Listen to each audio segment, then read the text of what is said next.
Quando parecia que as tensões não podiam aumentar, aumentaram ainda mais. O primeiro-ministro Netanyahu lança um ataque de precisão no interior do Catar, mirando a liderança do Hamas na fonte e surpreendendo o mundo. O presidente Trump desaprova o local do ataque, mas afirma que o Hamas deve ser destruído.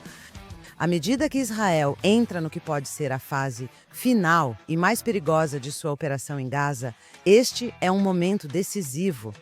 E, no aniversário do 11 de setembro, somos lembrados de que a guerra ao terror está longe de acabar.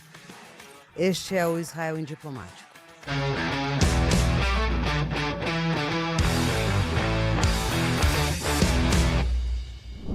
Shalom e bem-vindo a mais um episódio de Israel em Diplomático. Sou Mark Regev e estou aqui, como sempre, com minha co-apresentadora Ruthie Bloom. Como vai, Ruthie? Oi, Mark. Na verdade, estou me sentindo muito bem em relação à operação que Israel realizou ontem. Gravamos isso na quarta-feira. Ontem à tarde, todos nós descobrimos que a Força Aérea de Israel mirou no grupo de líderes do Hamas que estava escondido em um hotel de luxo no Catar.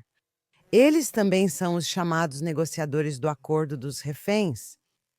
E esses são os mesmos caras que estavam lá em 7 de outubro. Estavam nesse lounge very important person daquele hotel, louvando Alá pelos estupros, decapitações e assassinatos em massa que aconteceram no sul de Israel durante a invasão do Hamas. E não só isso, havia uma tela de televisão naquela sala e eles apontavam para ela tão felizes, assistindo todas aquelas crianças inocentes fugindo do Festival Novas, etc. E então todos se ajoelharam e rezaram, agradecendo a Deus por esse massacre. Então é exatamente isso. As pessoas que Israel tem como alvo, e vamos ser francos, não sabemos se pegamos todas elas.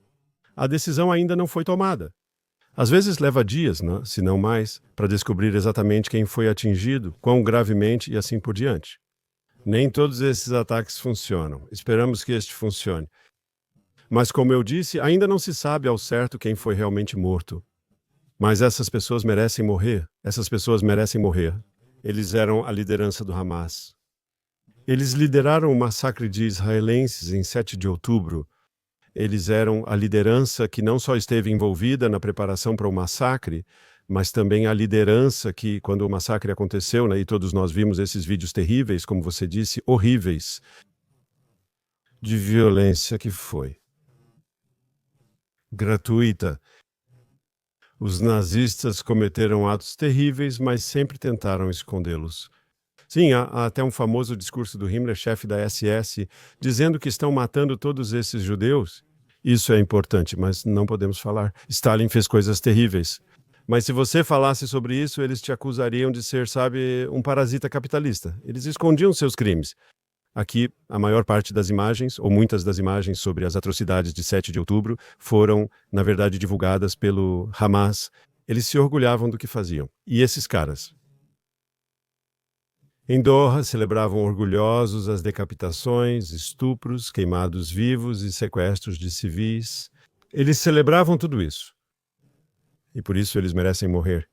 E acho que podemos fazer uma comparação entre o ataque israelense e amanhã, que é o aniversário do 11 de setembro. Hoje é o...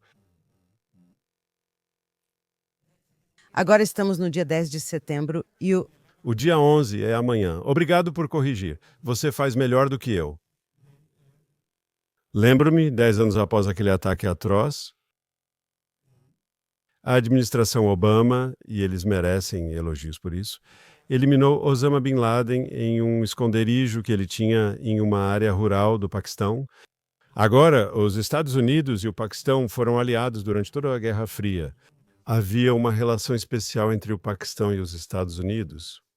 Mas no momento em que o Paquistão estava abrigando Osama Bin Laden e outros assassinos responsáveis por esses ataques jihadistas e terroristas horríveis contra Nova York e Washington, e houve o avião, é claro, que caiu em algum lugar da Pensilvânia, eles eram um alvo legítimo.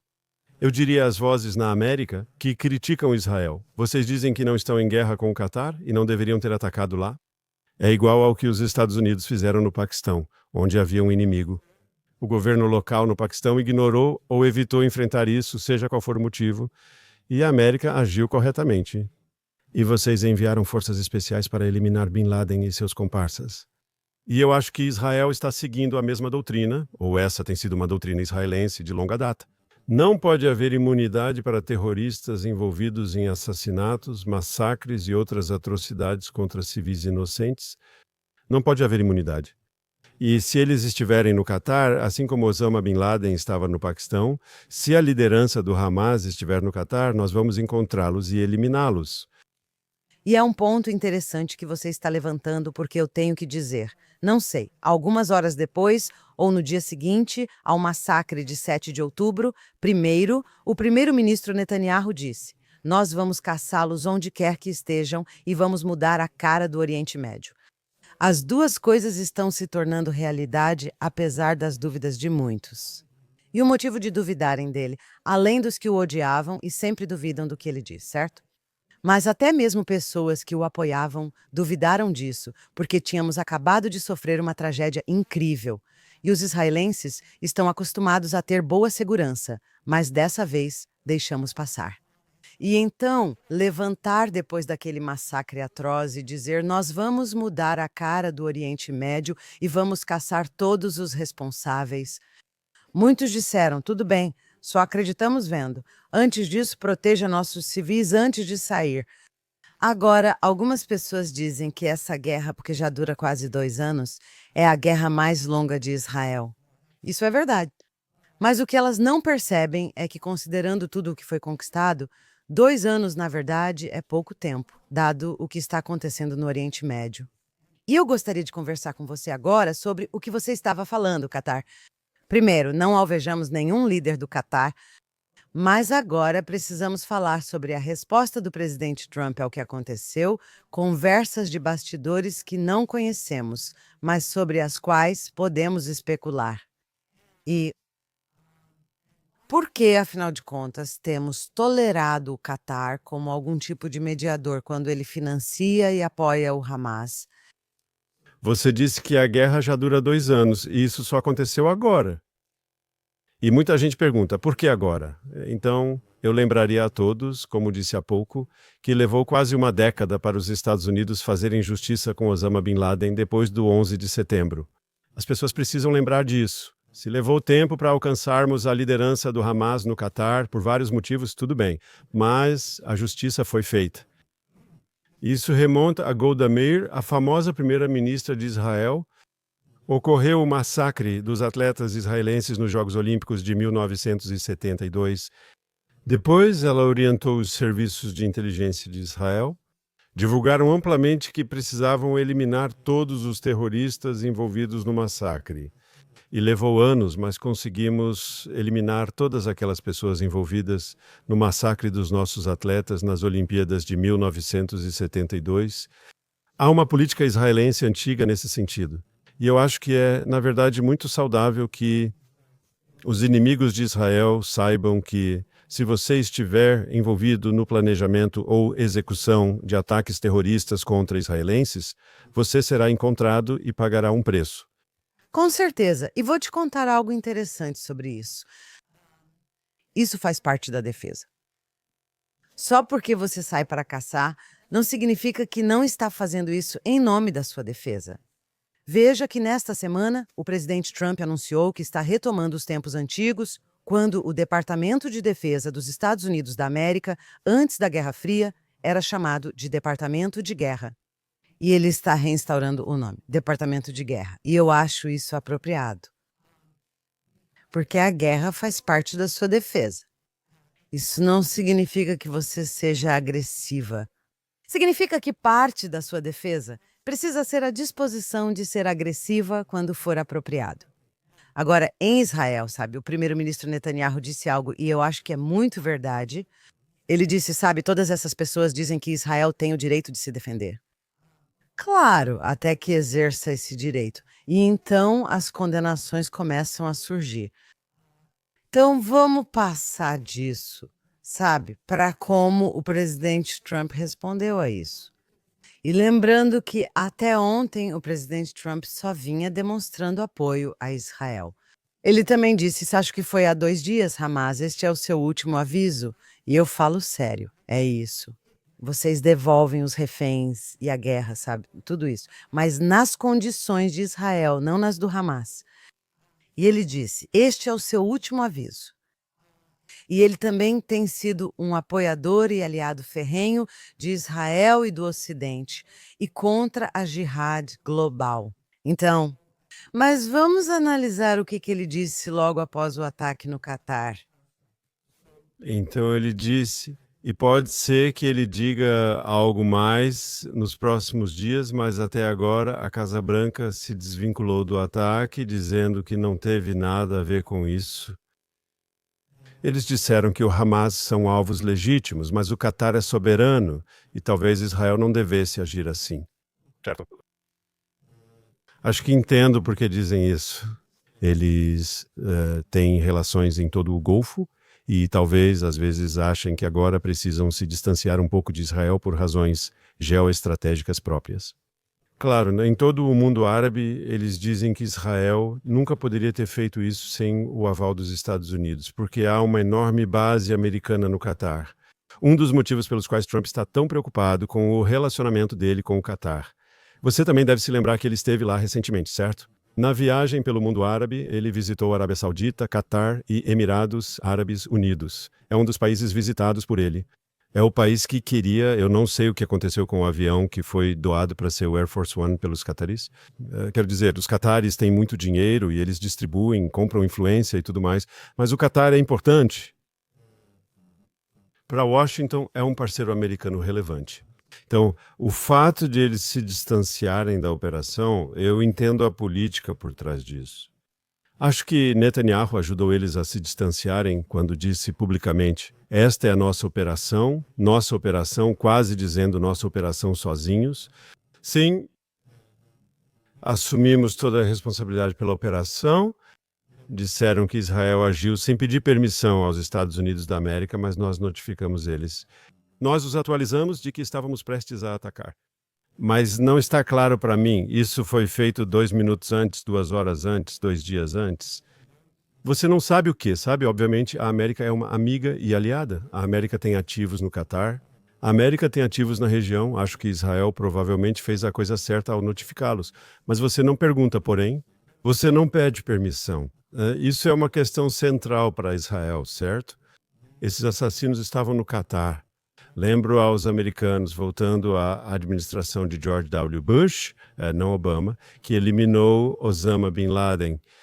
Mas os Estados Unidos, com um enorme apoio bipartidário dentro do país e um enorme apoio global, entraram no Afeganistão para derrubar o regime do Talibã, porque o Talibã estava abrigando terroristas. Aqueles responsáveis, aqueles culpados pelo 11 de setembro. O que Israel fez no Catar? Não atacamos o regime como o Ocidente após o 11 de setembro. Dissemos que não atacaríamos o regime, mesmo acolhendo membros do Hamas. É fato, todos veem o pessoal do Hamas andando no Catar. Eles são abrigados pelo Catar. Pela mesma lógica dos Estados Unidos da América após o 11 de setembro, os ataques de outubro de 2023 foram o 11 de setembro de Israel. Quando atacamos o Catar, bem, atacamos no Catar, mas não atacamos o Catar. Foi um ataque cirúrgico. Afirmamos publicamente que nosso alvo não eram catarianos, mas sim terroristas no Catar. Pode-se argumentar que a resposta de Israel em 2023 foi mais moderada e cirúrgica do que a dos Estados Unidos, que disseram: vamos derrubar o Talibã. Vamos derrubar o regime do Talibã porque eles estão abrigando a Al-Qaeda. Nunca dissemos isso sobre o Catar. Poderíamos, mas nunca dissemos que vamos derrubar o regime do Catar porque eles estão abrigando esses assassinos do Hamas. Não, está certo. Mas é o seguinte, o presidente Trump foi ainda mais, eu diria, as palavras dele foram mais duras do que você está dizendo, e é por isso que alguns israelenses estão nervosos.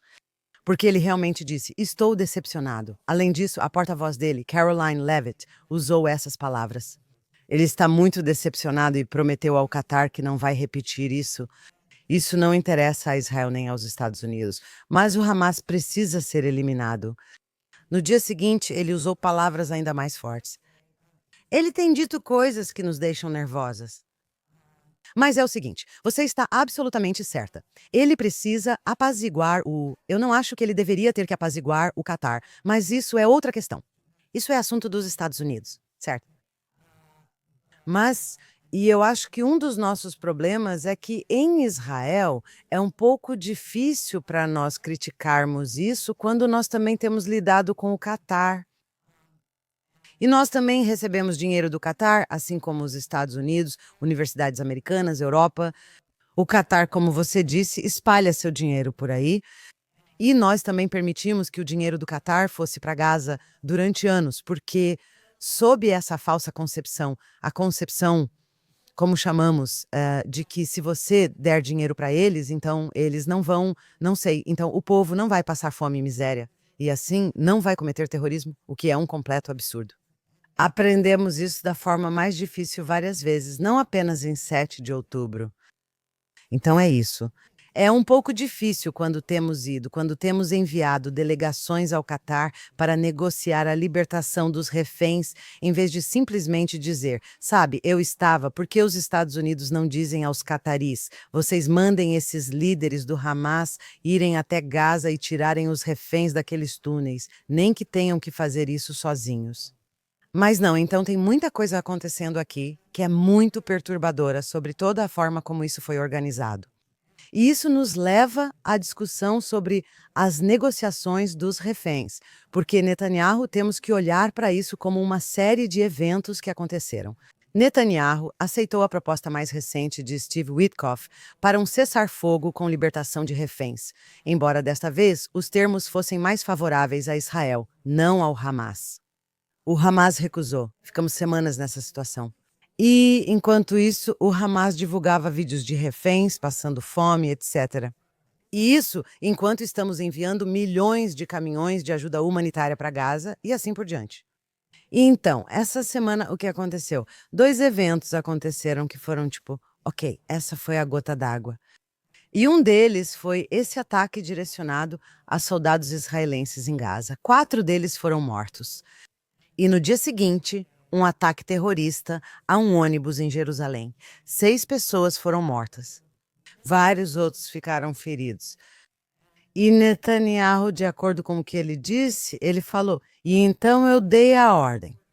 Eu garanti que, junto com os serviços de segurança, todos nós discutimos isso.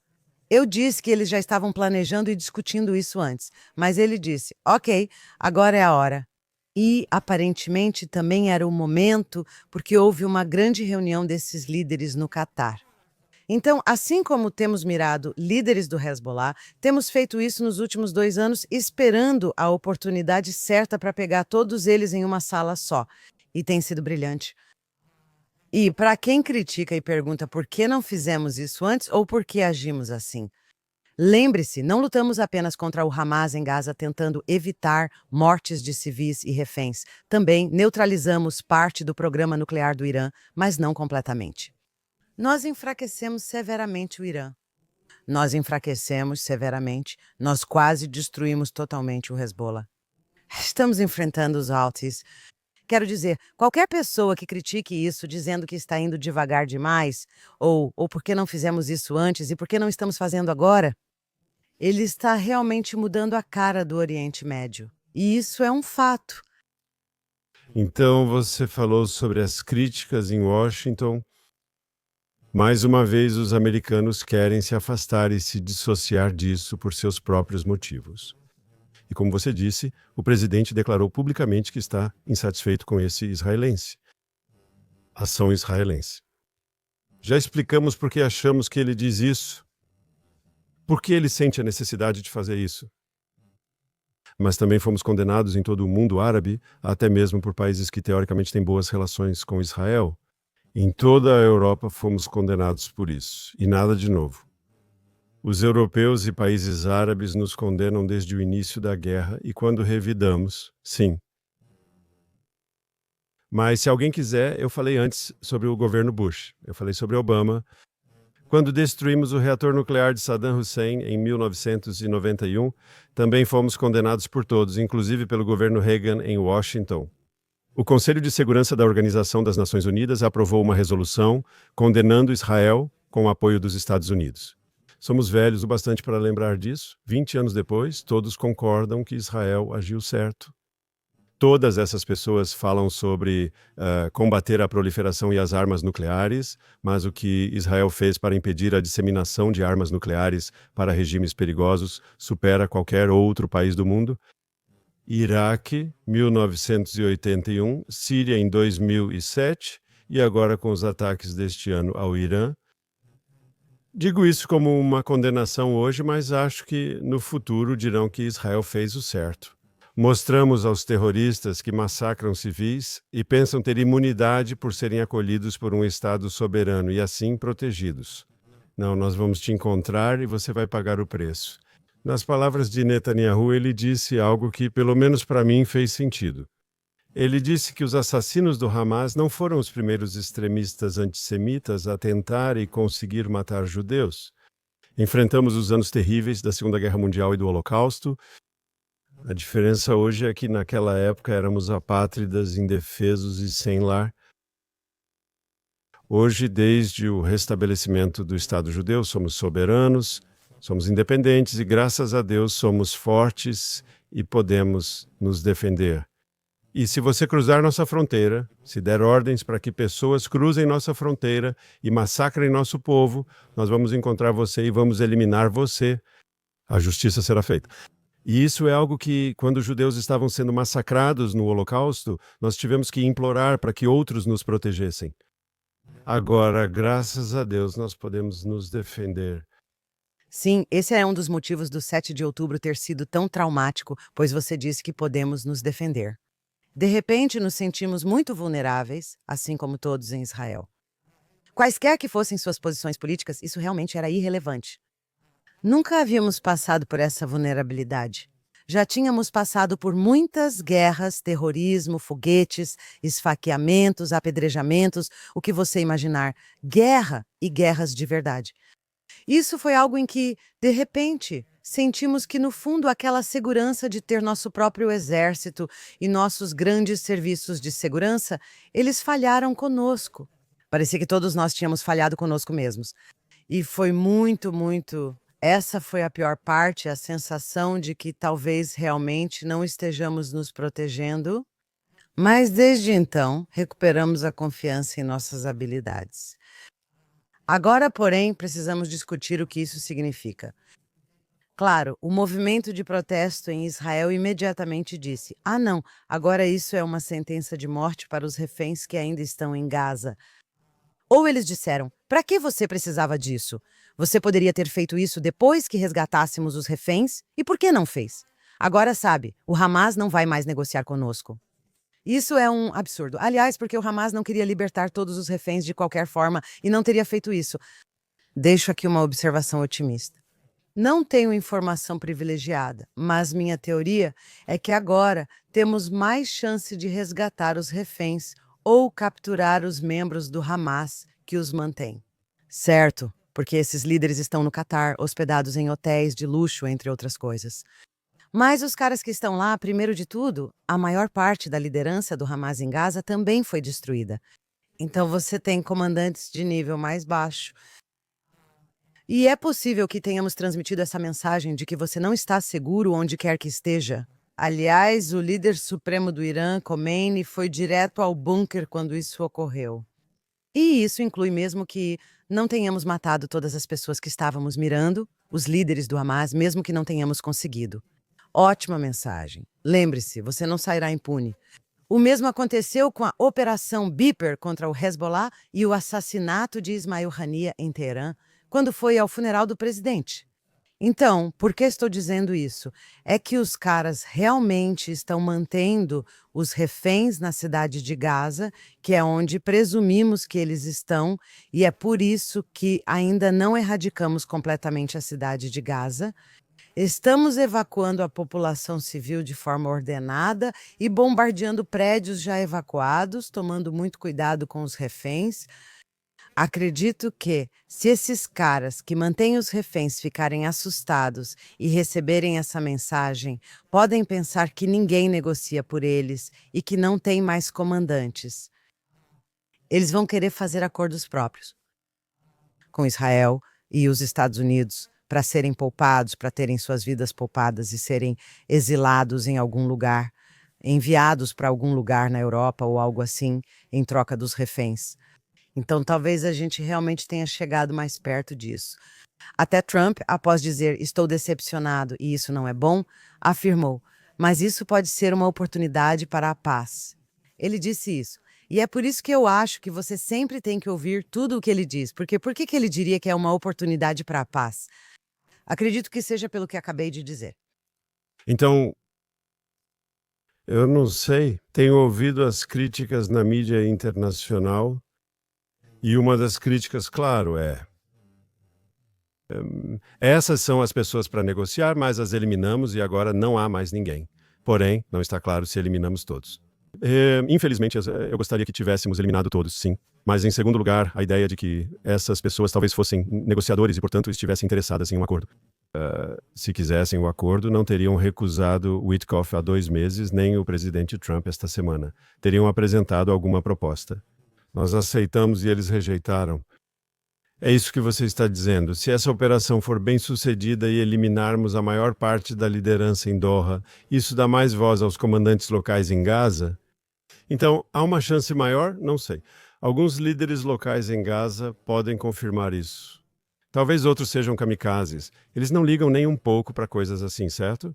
E então, sabe, eles só querem morrer pela causa deles, essa causa jihadista insana, claro. Mas eu vou dizer, falei sobre Reagan em 1981. Quero falar sobre Reagan em 1985. Após um ataque terrorista contra tropas americanas na Alemanha, ele atacou a Líbia, pois os terroristas eram apoiados ou o governo líbio estava envolvido nesse ataque. Na época foi amplamente condenado. Diziam que Reagan agia como um cowboy, achando que estava em um faroeste. Ele está agindo por impulso, certo? Todo mundo pode, você sabe, condenação total, exceto pelos aliados mais próximos dos Estados Unidos. No fim, funcionou, a Líbia deixou o terrorismo.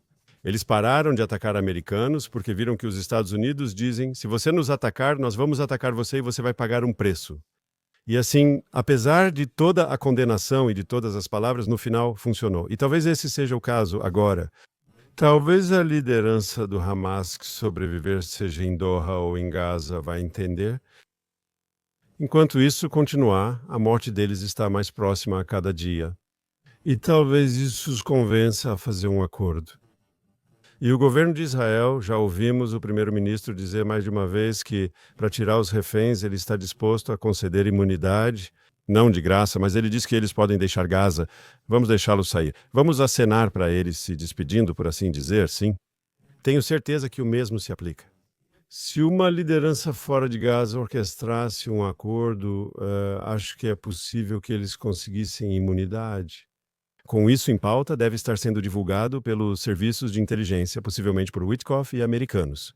A ideia é que, mesmo havendo negociações, como na greve de 85 do Reagan, às vezes só a violência faz o outro lado entender a mensagem. Eles achavam que estavam seguros em Doha? Eles achavam que eram intocáveis em Doha? Eles achavam que estavam vivendo em seus hotéis 5 estrelas e não ligavam nem um pouco para o que estava acontecendo em Gaza, certo? Eles podiam continuar fazendo o que estavam fazendo, né? O que não é bom para os palestinos, não é bom para os israelenses, não é bom para ninguém. Talvez esse ataque seja como em 1985, tapa na cara, que vai ser um choque de realidade para essas pessoas. E talvez isso ajude a tirar os reféns. Bem, eu certamente espero que sim. Mas uma coisa é clara: seja em tempo real ou em retrospectiva, como você disse, depois o mundo aplaudiu ou não aplaudiu, mas aceitou que algo era necessário. A vitória dos mocinhos sobre os bandidos é o que importa. Quando os bandidos vencem, nunca é bom. Tudo bem, a vitória anima as pessoas. Não é só porque isso é importante para todos os valores judaico-cristãos contra o islamofascismo, mas também porque anima as pessoas quando você vê, escuta, toda vez que quando Israel venceu a Guerra dos 6 Dias, o mundo ficou maravilhado. Quando Israel realizou a Operação de Entebbe e resgatou os reféns, o mundo ficou maravilhado. A Operação Beeper, quero dizer, não estou pulando várias datas aqui, mas o fato é que quando você realiza algo tão incrível, as pessoas realmente te respeitam. As pessoas do seu lado ficam aliviadas porque você está eliminando ameaças contra elas também, mas os outros também ficam impressionados. Isso é um fato, por isso é ainda mais importante. E você mencionou o Talibã e vimos a forma desastrosa como o governo Biden agiu, fugindo e deixando o Talibã no poder. Isso é uma coisa. E outra coisa que eu gostaria de dizer, que as pessoas esquecem, sabe? Quando a guerra do Iraque foi iniciada, havia muitas pessoas dizendo: ah, vocês estão fazendo isso, não? Os neoconservadores, belicistas, em nome de Israel. Eu gostaria de lembrar a todos que, mesmo naquela época, Israel dizia que o alvo deveria ser o Irã, não o Iraque. Essa tem sido uma posição consistente. E olha o que nós fizemos. Então, eu diria, antes de tudo, que temos bons motivos hoje para comemorar isso. Mesmo que a operação não tenha sido total, mesmo que não tenhamos eliminado todos aqueles líderes, mas agora eu acho que isso é realmente importante porque estamos falando que tudo isso faz parte da jihad global. Esses não são casos isolados. O que aconteceu, sabe, em todo o mundo, estamos falando de jihad global nesse sentido. E é por isso que precisamos falar agora sobre o 24º aniversário do 11 de setembro. Precisamos falar sobre isso porque, como mencionamos antes, é nesta semana, comemoramos este aniversário. E eu acho que isso é especialmente relevante nessas circunstâncias, porque ou vamos derrotar quando digo nós, claro, quero dizer Israel, mas também quero dizer os Estados Unidos. E quero dizer que, no momento, muitos países do Ocidente, seus líderes simplesmente ficaram do lado do inimigo, dos próprios inimigos deles. Eles nem percebem isso. Então, eu nem gosto de dizer Israel e o Ocidente. Ok, vou deixar isso de lado por um minuto. Israel e América. O 11 de setembro é uma ótima oportunidade. Quero dizer, o aniversário, uma oportunidade perfeita para dizer, olha, aquelas torres gêmeas, quando os aviões atingiram as torres gêmeas e o avião, os passageiros daquele voo sobre a Filadélfia, Pensilvânia, derrubaram o avião para que ele não atingisse a Casa Branca nem o Capitólio. Isso foi há 24 anos ainda lutamos essa guerra. Boas pessoas. Quero dizer, e nem estou falando sobre isso, estou dizendo que as pessoas que entendem isso sabem que você não pode simplesmente ficar parado e deixar essas coisas apodrecerem porque elas não desaparecem. E eu acho que Israel agora nos últimos 2 anos fez mais nessa área do que qualquer outro em todos esses anos somados. E se alguém fala sobre extremismo islâmico, seja o Hamas, o Hezbollah ou os Houthis, é preciso lembrar do grande jogador aqui, que é o Irã, que é um país que foi tomado por esses extremistas. Isso não é como o Hamas e o Hezbollah, que são organizações terroristas com controle territorial. Ou, no caso do Hezbollah, que costumava controlar territórios. No caso do Hamas, controlando cada vez menos território. No Irã, né, o regime tomou o país com extremismo, né, o que é muito perigoso, e, sabe, impedir que eles façam a junção entre essa ideologia radical e armas de destruição em massa, esse é o verdadeiro perigo. E eu acho que o que fizemos no início deste ano, na Guerra de 14 Dias, foi muito, muito importante, porque não queremos ver esse tipo de ideologia radical que foi responsável pelo 11 de setembro ou pelo 7 de outubro em Israel. Não queremos vê-los com armas de destruição em massa, mas quero terminar porque estamos ficando sem tempo aqui. Quero dizer apenas o seguinte. Se você ouvir comentários sobre o que Israel fez no Catar, verá que dizem que israelenses agem por impulso e são irresponsáveis. Isso é ruim para a paz. Aliás, acho que já disse isso antes no nosso programa. Ninguém faz paz com pessoas fracas. Israel forte, disposto a enfrentar inimigos e vencendo. Isso é Israel. um parceiro cobiçado para a cooperação no Oriente Médio. E arrisco dizer que até os países árabes que nos condenam pensam diferente em particular. Eles estão pensando que os israelenses são sérios. Eles pensam só em si mesmos. Eles são vizinhos que têm os mesmos inimigos que nós, esses extremistas do Hamas, esses extremistas iranianos e assim por diante. Acho que você verá esse ponto como mais um em que o mundo árabe olha para Israel e diz: é melhor ter Israel do nosso lado. E isso será bom para a paz. Com certeza. Então, estou ansiosa para ver o que vai acontecer até a próxima semana.